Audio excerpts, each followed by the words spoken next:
네, 오늘은 본문 말씀으로 성령 충만한 사람 세 번째 시간이라는 제목으로 하나님 말씀 전하도록 하겠습니다. 우리 교회 주일 예배를 위해서 영상을 담당하는 청년이 있습니다.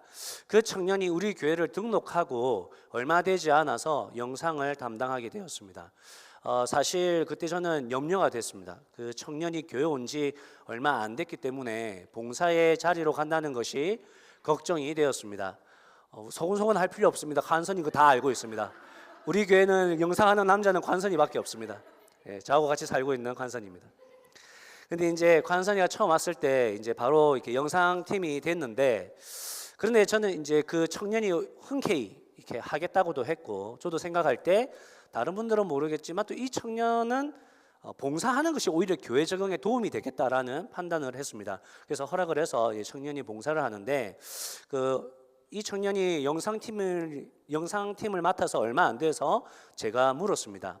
혹시 영상하면 형제 이렇게 예배에 집중이 잘 안 되는데 형제 지금 어때요? 예배 잘 돼요? 하니까 이 형제가 하는 말이, 목사님, 저는 오히려 훨씬 예배 집중이 잘 됩니다. 이렇게 이야기하는 겁니다. 그래서 저는 마음으로 참으로 다행이다 이렇게 생각을 했습니다. 그리고 지금 벌써 몇 개월이 흘러서 이제 1년이 거의 다 돼가고 있는데, 최근에 그 청년이 저한테 또 물어보는 겁니다. 목사님, 주일 예배 영상을 언제 유튜브로 올립니까? 이렇게 물어보길래 제가 너 왜 그러냐 하니까 하는 말이, 예배 시간에 특히 말씀을 들을 때 온전히 집중할 수 없어서 저녁에 한 번 더 듣고 자려고 합니다 라고 이야기하는 거예요. 제가 뭐라고 했냐면, 형제가 이전에 영상팀을 할 때 예배에 더 집중이 잘 된다고 했는데, 근데 이제는 왜 한 번 더 말씀을 들어야 조금 더 이해가 잘 된다고 생각하는 줄 아세요? 형제가 영적으로 성장했기 때문이에요. 이전에는 형제가 예배 오는 것만으로도 또 예배 시간에 말씀 한 문장 듣고 또 한 단어를 또 마음에 새기고 하는 것만으로도 이제 영적으로 형제의 체험을 받았다면, 이제는 하나님의 말씀을 더 많이 더 잘 들어야 영적으로 체험을 누리는 거예요. 이제는 이유식이 아니라, 그죠? 다양한 영양소가 있는 밥을 먹어야 오늘 좀 밥 좀 먹었다, 이제 이 생각이 형제가 드는 거죠. 형제가 많이 자랐다는 증거입니다. 참 대견스럽습니다 라고 이야기를 했습니다. 제가 이 말씀을 드리는 것은 그 형제를 드러내기 위해서가 아니라 우리 교회의 영적 상태가 이와 같다는 거예요. 여러분, 우리 지난 1년간 영적으로 자랐습니다. 이전에는 주일 예배만 참석해도 신앙생활 참 잘한다고 했는데, 지금 어떻습니까? 성경도 읽고 기도도 하고 목장에 참석해서 섬기고 나누어야 영적인 체험을 얻는다고 생각을 하죠. 이틀 전에 우리 조지아 목장에서 한 자매님이 그런 이야기를 하더라고요. 우리 목장에 모여서 이렇게 말씀을 나누고 삶을 나누는 것이 너무나 중요하더라고요. 그 자매님이 그런 이야기를 하는데, 이 자매님이 목장의 중요성을 알고 있구나, 깨달았구나. 그거 보시고 하나님께서 참으로 대견하게 생각하셨겠다라는 생각을 제가 했었습니다. 여러분, 어디 그뿐이겠습니까? 그분뿐이겠습니까? 그죠? 예수님을 영접하고 하나님의 아들, 딸로서 하나님의 영광을 위해서 살아가는 그 여러분 모두를 하나님께서 대견하게 생각하실 것입니다. 사실 저는 올 한 해를 시작하면서 이 사도행전을 마치고 믿음이라는 주제로 설교 주제를 바꾸려고 했습니다. 믿음이라는 주제로 이제 설교 시리즈라면 어떤 내용이 나올까요? 이제 여러분들을 격려하고 여러분들에게 위로를 주는, 그래서 여러분 믿음으로 나아가자, 우리 힘을 내자, 우리 믿음으로 나아갈 때 치유와 회복을 주신다, 이런 주제로 사실은 말씀을 좀 전할 생각이었는데, 제가 이 말씀을 전하려고 했지만 사실은 사도행전에서 그 믿음 시리즈로 이렇게 설교 본문을 바꿀 수가 없었습니다. 저도 마음이 너무나 불편하고 너무나 힘들었습니다. 근데 생각해보면 하나님께서 우리에게 주시는 말씀은, 얘들아, 너희들 참 잘하고 있어. 너희들 참 대견스러워, 자랑스러워. 그런데 영적 아이가 되면 안 돼. 자, 우리 영적으로 어른이 되자. 참된 그리스도인이 돼야 돼. 참된 그리스도인, 가짜 아니야, 진짜가 돼야 돼. 결단해야 돼. 말씀으로 살기로 결단해야 돼. 결단해. 성령을 아는 것으로 부족해. 성령 충만해. 너의 나라가 아니야, 하나님의 나라를 세워. 사실 올해 그런 말씀을 계속 주셨거든요. 그러면서 이제 우리도 알게 되는 거죠. 아, 하나님께서 우리에게 원하시는 것이 성장과 변화와 도전이구나. 하나님께서 우리에게 지금 그것을 요청하고 있다는 것을 저는 확신하게 되었습니다. 그래서 오늘 우리가 이 말씀을 나눌 때도 여러분 이 말씀을 듣고 와, 나는 저 정도는 아니야. 아유, 내가 뭐라고? 아, 이 말씀과 나는 맞지 않아. 나는 영적으로 어려서 나는 이렇게까지는 못해. 그렇게 받지 마시고 하나님이 주시는 말씀인 줄 알고 여러분 믿음으로 받으셔서 이 믿음대로 이 말씀대로 여러분 결단할 수 있기를 주님의 이름으로 축복합니다. 제 양반이 오늘 도대체 무슨 말을 하려고 저러나 이렇게 표정하지 마시고 하나님의 말씀인 줄 알고 우리 받아봅시다. 54절 말씀입니다. 54절 말씀 보면 이제 그들은 이 말씀을 듣고 격분해서 스데반에게 이를 갈았다라고 말씀합니다. 여러분 그들은 이제 유대인들이죠. 유대인들이 이 말을 들었답니다. 여러분 이 말이 뭐죠? 스데반이 한 말입니다. 여러분 스데반이 무슨 말을 했습니까? 유대인들에게 회개해라, 예수님 믿어라 라고 했습니다. 그들이 너무나 완악하고 교만해서 하나님께서 보내주신 그 의인 예수님을 죽였다고 했습니다. 유대인들은 지금도 메시아를 기다리고 있는데 스데반은 그 메시아가 예수님이라고 했습니다. 유대인들은 이 말을 듣고 이제 격분하는 거죠. 여러분 격분했다는 것은 마음이 조각이 났다는 거예요. 여러분 왜 조각이 났을까요? 스데반의 말을 들으니까 찔리는 거죠. 찔리니까 조각이 나는 거예요. 그러니까 자신의 가식, 자신들의 폭력성, 자신들의 그 완악함에 마음이 찔려서 조각이 난 거예요. 그럼 어떻게 됩니까?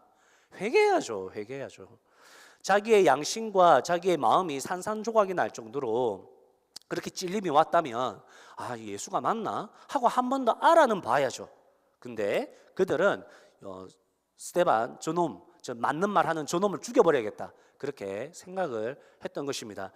사랑하는 여러분, 여러분이 오늘 어떤 모습으로 와서 앉아 있는지, 어떤 이유로 앉아 있는지 저는 알지 못하지만 여러분들 뭐 부모님이 오래 했든지 이렇게 파트너가 너 와서 꼭 예배 드려야 된다 했든지 억지로 왔든지 자발적으로 왔든지 어떤 모습으로 왔든지 간에 여러분들이 찔림이 있고 마음에 가책이 느껴진다면 여러분이 한번 결단을 내리셔야 됩니다. 여러분들이 예수님 믿어야지 이렇게는 아니더라도 예수님이 진짜인가 하고 한번 알아는 봐야 됩니다. 그게 결단이에요. 근데 그렇게 마음에 찔림이 있고 양심의 가책이 느껴져서 그렇게 하기로 했다면 그냥 그렇게 해야지가 아니라 이제는 저한테 와가지고 목사님 제가 한번 예수님을 알아보길 원합니다. 목사님 제가 한번 지도를 받기 원합니다 하고 저한테 기도도 받으시고 지도도 조금 받아야 됩니다. 그까지가 결단입니다. 결단하셔야 됩니다. 여러분 많은 사람들이 하나님의 말씀을 듣지만 찔림이 오는 사람이 많지 않습니다. 어떤 사람들은 비난합니다. 근데 여러분에게 찔림이 오고 마음에 감동이 왔다는 것은 하나님께서 여러분들에게 기회를 주시는 거고 또 요청하고 있는 것입니다. 여러분 마음의 울림과 찔림과 감동에 꼭 결단하시고 주님께로 나오시는 여러분 되시기를 주님의 이름으로 축복합니다. 이어서 55절 말씀을 보면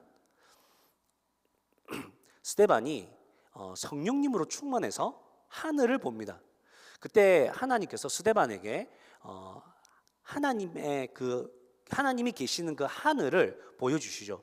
스데반이 하늘을 쳐다볼 때 하나님의 영광이 보이고 예수님께서 하나님의 오른편에 서 계시는 것이 보였다라고 성경이 기록하고 있습니다. 여러분은 영적인 세계를 볼 수 있다고 생각하십니까? 저는 볼 수 있다고 생각합니다. 특별히 스데반처럼 특별한 케이스로 특별한 상황에 있거나 죽음을 앞둔 분들은 영적인 세계를 볼 수 있다. 저는 그렇게 생각을 합니다.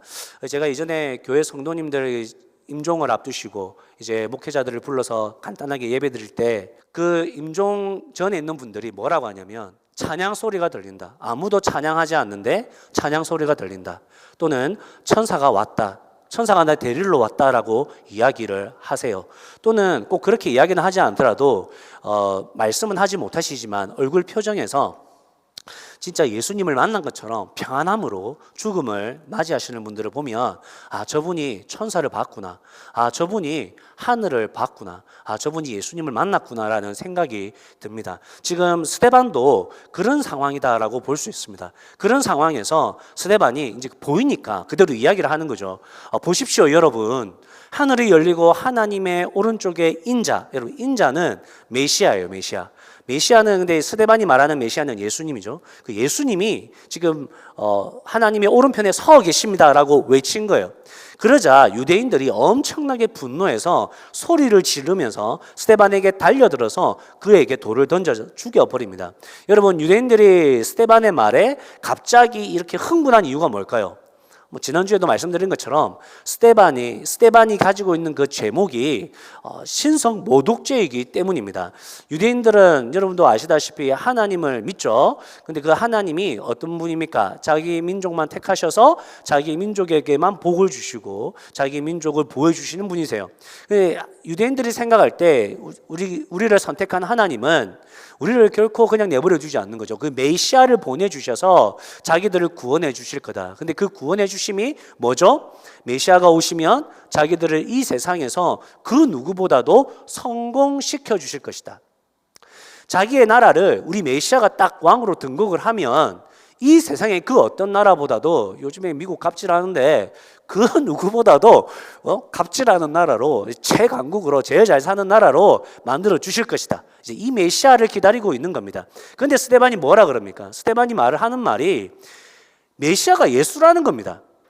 예수가 누구예요? 유대인들이 볼 때는 신성 모독죄로 십자가에 달려서 죽은 그 저주받은 사람이 예수인데, 스데반은 예수가 메시아다라고 이야기하니까 뭐예요? 이 스데반 이놈도 예수와 똑같이 신성 모독죄를 범하는 사람이에요.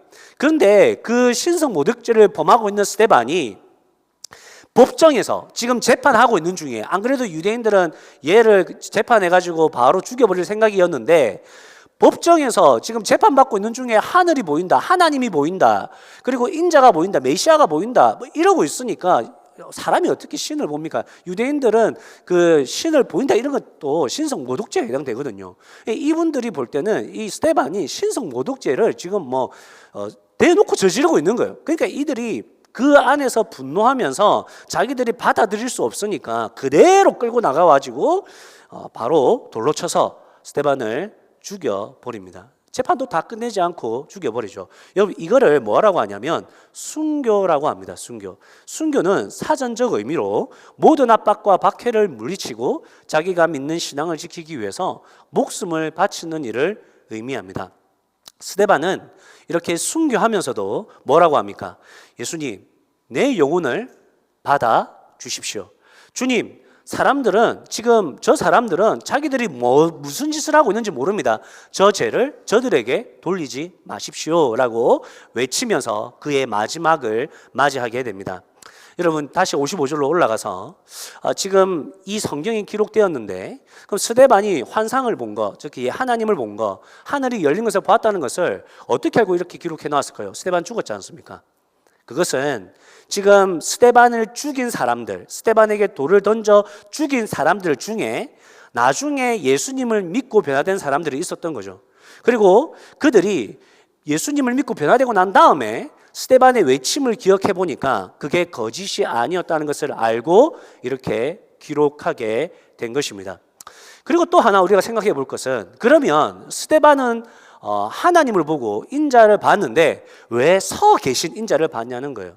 여러분, 보통 예수님을 성경에서 묘사할 때 하나님과 동일한 왕권을 가지고 통치하신다는 의미로 하나님의 보좌 우편에 앉아 계신 분이라는 표현을 많이 씁니다. 여러분도 알고 계실 거예요.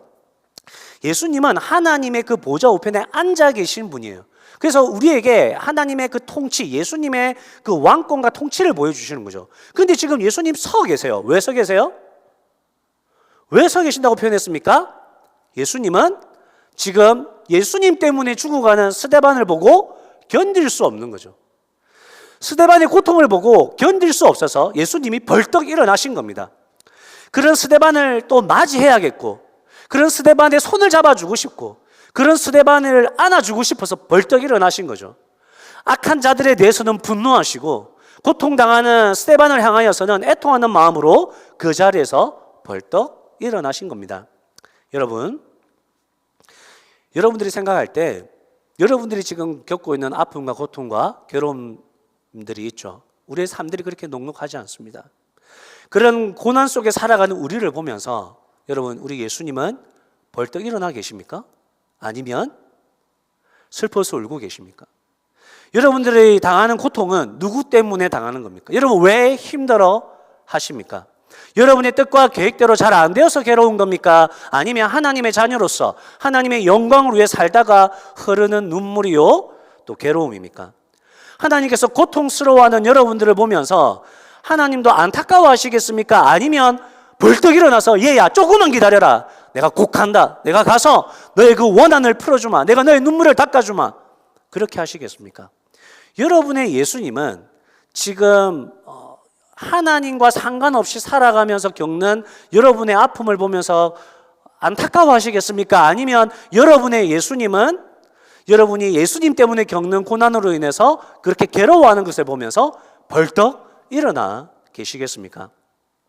여러분, 여러분이 겪는 그 고난이 삶의 어려움들이 후자라면 여러분 기뻐하셔도 되겠습니다. 감사하셔도 되겠습니다. 여러분, 우리가 죽음인들 감사하지 않겠습니까? 그 말씀을 우리 예수님이 실제로 하셨습니다. 우리 함께 읽어보겠습니다. 시작. 의로 인하여 핍박을 받는 자들은 복이 있나니 하늘의 왕국이 그들의 것이기 때문이라. 너희가 나 때문에 모욕을 당하고 박해를 받고 터무니없는 말로 온갖 비난을 받으면 복이 있다. 너희는 기뻐하고 즐거워하여라. 하늘에서 받을 너희의 상이 크기 때문이다. 너희보다 먼저 온 예언자들도 이와 같이 박해를 받았다. 여러분, 왜 우리가 예수님 때문에 받는 고난에 기뻐할 수 있다고 말합니까?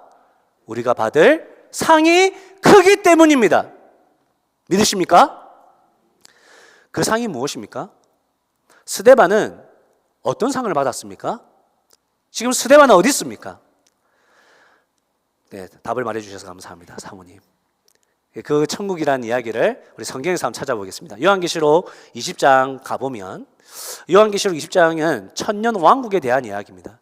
천년 왕국은 상징적인 의미인데 이걸 어떻게 해석하냐에 따라서 성경을 보는 눈이 달라질 수 있습니다. 가장 건강한 해석은 이 천년 왕국의 시대는 예수님이 우리를 구원하시기 위해서 이 땅에 오신 때부터 예수님이 재림하시기까지의 그 기간, 그 사이를 천년 왕국이라고 해석하는 것입니다. 그럼 지금 천년 왕국입니까? 아닙니까? 오늘은 천국 왕국입니까? 아닙니까? 천년 왕국입니다. 요한계시록은 요한이 본 환상이 많기 때문에 그 글자 그대로 해석하는 것이 아니라 상징적인 의미로 우리가 해석을 해내야 되는데 예수님이 십자가 지시고 부활하셔서 우리를 구원하시기 위해 이 땅에 오셨죠. 그때부터 예수님 재림하시는 다시 오시는 날까지가 천년 왕국 기간입니다. 우리는 지금 천년 왕국입니까? 아닙니까? 맞습니다. 우리는 지금 천년 왕국 시대에 살고 있습니다. 왜냐하면 예수님의 십자가와 부활 사건으로 사단의 권세가 꺾였기 때문입니다. 그가 완전히 힘을 쓸 수 없기 때문입니다. 하지만 사단은 지금 마지막 발악을 하고 있다고 지난번에 이야기한 기억이 있을 것입니다. 지금 사단은 마지막 발악하는 것입니다. 그것을 요한계시록 20장 3장에서는 사단은 그 뒤에 잠시 동안 풀려 나오게 되었다라고 표현하고 있는 것입니다. 지금 요한은 예수님께서 보여주시는 하나님께서 보여주시는 이 환상을 보고 있습니다. 그래서 우리가 상징적으로 잘 풀어내야 되죠. 근데 지금 이 말씀 이후에 어떤 말씀이 나오냐면 이제는 천상의 세계, 하늘로 눈을 돌립니다. 그리고 요한에게 앞으로 어떤 일이 일어날 건지를 보여주십니다. 어떤 일이 일어납니까? 그 하늘에 지금 보니까 그 왕권을 나타내는 의자들이 너무 많아. 거기 사람들이 너무 많이 앉아 있어요. 근데 그 사람들이 누굽니까?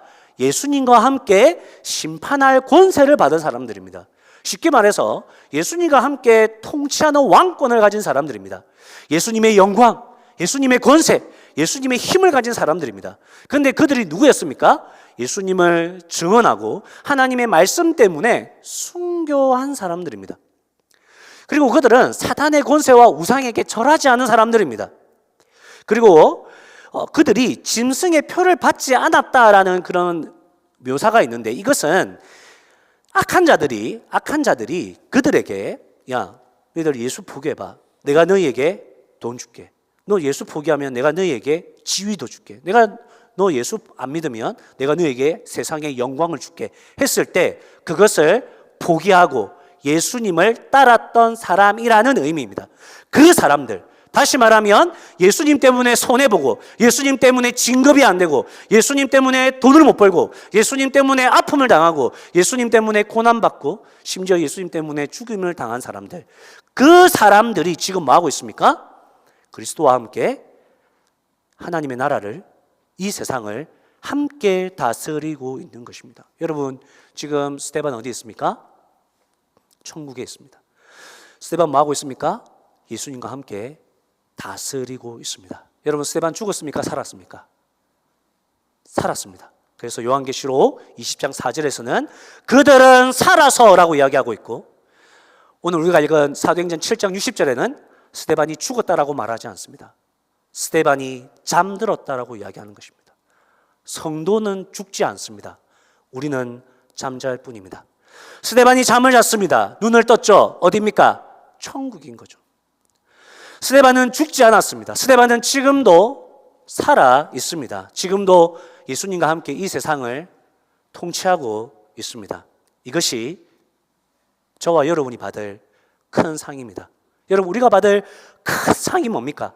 무엇보다도 만왕의 왕이시고 온 땅의 주인 되시고 지금도 우리와 함께 하시는 아버지 하나님, 성자 하나님, 성령 하나님, 삼위일체 하나님 자체가 우리에겐 큰 상이죠.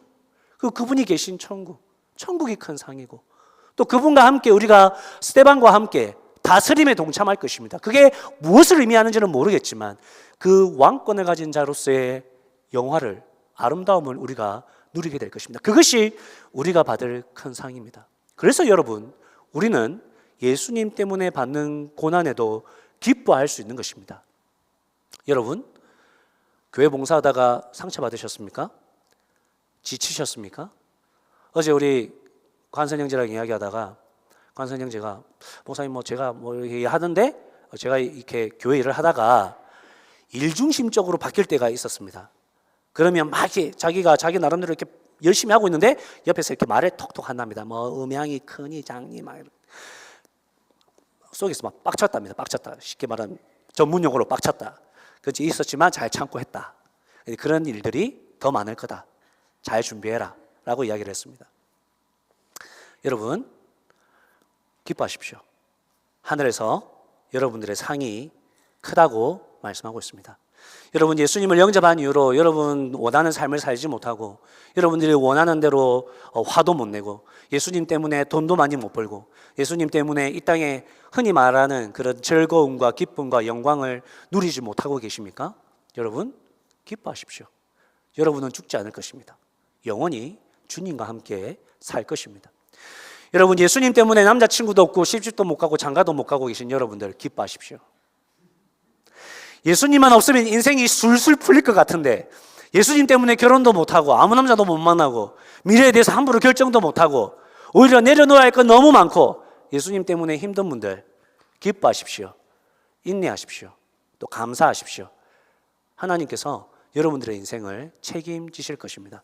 하나님께서 여러분들에게 하늘의 영광과 기쁨을 영원토록 주실 것입니다. 여러분, 우리가 받는 고난이, 우리가 받는 어려움들, 지금 내가 겪고 있는 힘듦이 왜 힘든 겁니까? 왜 내가 지금 고난이라고 생각하는 겁니까? 하나님과 관계가 잘 안 되어 있어서 하나님이 나에게 얘야 나를 좀 봐, 나에게로 돌아와 라고 하는 하나님의 외침입니까? 여러분, 한번 생각해 보셔야 됩니다. 나는 왜 짜증이 났는가? 나는 왜 분노하고 있는가? 나는 왜 원망하고 있는가? 하나님은 아니더라도 집안 식구들, 또 목장 식구들, 또 친구들, 주변 사람들, 나는 뭐가 이렇게 불만이 많은가? 그 괴로움이 예수님 때문인가? 아니면 내 마음대로 안 돼서 그런 것인가? 여러분, 뭐가 보이십니까? 여러분 마음대로 안 돼서 이렇게 고민하고 있는 처량한 내 자신이 보이십니까? 아니면 천국에서 나와 함께 다스리겠다고 영광스러운 자리를 준비하고 서서 준비하고 기다리고 계시는 예수님이 보이십니까? 예수님을 생각하면서 하나님의 영광을 위해서 살다 보면 우리에게 있는 그 고난들이 있는데 그것은 상이고 영광이고 기쁨입니다. 그런데 아무 생각 없이 살면서 겪는 고난은 하나님께서 너와 나 사이의 관계가 끊어졌어. 야, 돌아와. 나 좀 봐. 라는 하나님의 외침입니다. 그래서 여러분 중에 여러분이 겪는 고난과 괴로움 속에서 기뻐할 수 없다면, 감사할 수 없다면 여러분 먼저 뭐 해야 됩니까? 하나님과 관계를 먼저 회복하셔야 됩니다. 회개하셔야 됩니다. 하나님 자리에서 내려오셔야 됩니다. 여러분의 모든 눈과 귀를 활짝 열어서 하나님께 집중하셔야 됩니다. 말씀을 들어야 됩니다. 기도해야 됩니다. 세상에 그런 어떤 좀 소스들, 세상에서 내가 접하는 그런 많은 영상들이나 이미지들을 조금 내려놓고 말씀과 기도에 좀 더 집중하셔야 됩니다. 여러분들에게 필요한 것은 문제 해결이 아닙니다. 여러분들에게 필요한 것은 지금 빨리 여기서 벗어나는 게 아닙니다. 여러분에게 필요한 것은 하나님 그분입니다. 근데 만약에 내가 겪는 고난이 정말 자랑스럽고 내가 정말 예수님 때문에 겪는 고난이라면 여러분 기뻐하셔야 됩니다. 감사하셔야 됩니다. 여러분 인내하시면 됩니다. 하나님께서 여러분들의 그 고난을 보석처럼 빛나게 하실 것입니다. 천국에서 여러분들의 상이 클 것입니다. 어제 우리 큐티 말씀에 보면 이런 말씀이 있습니다. 예수님께서 병자들을 고치시고 그 귀신을 떠나보냈습니다. 그 소문이 나니까 사람들이 몰려들었습니다. 많은 사람들이 예수님께 몰려들어서 고침도 받고 귀신도 떠나가는 그런 기적들을 경험했습니다. 그런데 마태는, 이 마태복음을 쓰던 마태는 예수님에게 고침받는 이 사건을 그냥 공짜라고 이야기하지 않았습니다. 무슨 말이냐면 예수님이 나 능력 많아? 너 아파? 일로 와봐. 짠, 병 나왔어. 가봐. 너 귀신 들렸어? 너 일로 와봐. 짠, 귀신 나갔어. 너 가봐. 그렇게 설명하지 않고 뭐라고 합니까? 예수님께서 몸소 우리의 병약함과 질병을 짊어지셨다라고 이야기를 합니다. 무슨 말이냐면 사람들이 나음을 입은 것은 예수님이 그 병을 가져가셨기 때문입니다. 사람들이 평안을 누리는 것은 예수님이 우리가 가지고 있는 불안을 대신 가져가셨기 때문입니다. 사람들이 기쁨을 누리는 것은 예수님께서 그들의 고통을 대신 가져가셔서 십자가에서 그것을 다 해결하시고 감당하셨기 때문이라는 말씀인 거죠. 그래서 우리가 지금 기뻐할 수 있고 감사할 수 있고 예수님의 고난을 동참할 수 있는 것이죠. 우리는 상 받기 위해서 열심히 고난에 기뻐하지 않습니다. 우리는 하나님 자녀 되기 위해서, 우리가 뭔가 좀 덕을 보기 위해서, 하나님께 잘 보이기 위해서 하는 게 아닙니다. 예수님이 이미 다 이루셨습니다. 예수님이 이미 예수님 안에서 모든 좋은 것을 다 주셨습니다. 이미 구원받았고, 이미 고침받았고, 이미 영광을 얻었고, 이미 상을 받았습니다. 그래서 예수님 때문에 고난을 받는 것입니다. 마땅히. 그래서 예수님 때문에 사랑 안 해도 되는 사람들을 사랑하는 것이고, 용납하지 않아도 되는 사람을 용납하는 것이고, 섬기지 않아도 되는 사람을 예수님 때문에 기쁨으로 섬겨하는 것입니다. 그래서 예수님 때문에 고난을 받아도 우리가 기뻐하는 거죠. 저는 오늘 이 말씀을 한 문장으로 이렇게 정리하고 싶습니다. 성령 충만한 사람, 스데반처럼 성령 충만한 사람은 예수님 때문에 고난을 받으면서도 기뻐하는 사람입니다. 성령 충만한 사람은 예수님 때문에 고난을 받으면서도 기뻐하는 사람입니다. 여러분, 이 사람들이 가는 길을 십자가의 길이다라고 이야기합니다. 이 사람들이 사는 삶을 순교자의 삶이다라고 이야기합니다. 스데반만 순교자의 삶을 사는 것이 아닙니다. 여러분 모두 순교자의 삶을 살아가셔야 됩니다. 왜죠? 우리는 날마다 죽어야 되죠. 날마다 죽고 다시 사는데 어떻게 살아요? 예수로 사는 겁니다. 그래서 여러분을 통해서 예수님이 살아가는 삶, 그게 예수님이 말씀하신 그리스도인의 삶, 우리의 삶, 성령 충만한 삶, 십자가의 삶, 순교자의 삶인 것입니다. 그 삶을 넉넉히 살아낼 수 있는 성령 충만한 여러분들 되시기를 주님의 이름으로 축복합니다. 먼저 우리가 오늘 두 곡 찬양을 배워볼 것인데 가사를 좀 보시면 되겠습니다. 그리고 처음 하는 곡들이라 어려울 수 있지만 따라 부를 수 있으면 따라 하시면 좋겠고, 가사를 좀 생각해 주시면 좋겠습니다. 우리가 하나님을 믿게 됐죠. 여러분 행복하십니까? 하나님을 믿고 구원받은 자로 살아갑니다. 예수 닮은 자로 살아갑니다. 그게 정말 여러분의 최고의 복입니까? 여러분, 우리가 정말 하나님과 바른 관계 속에서 그것이 최고 복이라고 고백할 수 없다면 먼저 하나님과의 관계를 정리하셔야 됩니다. 여러분 하나님의 자리에서 내려오셔야 됩니다. 이 가사를 들어보시면서 나도 저렇게 고백할 수 있다면 여러분들의 기도가 되기를 축복합니다. 함께 찬양하겠습니다.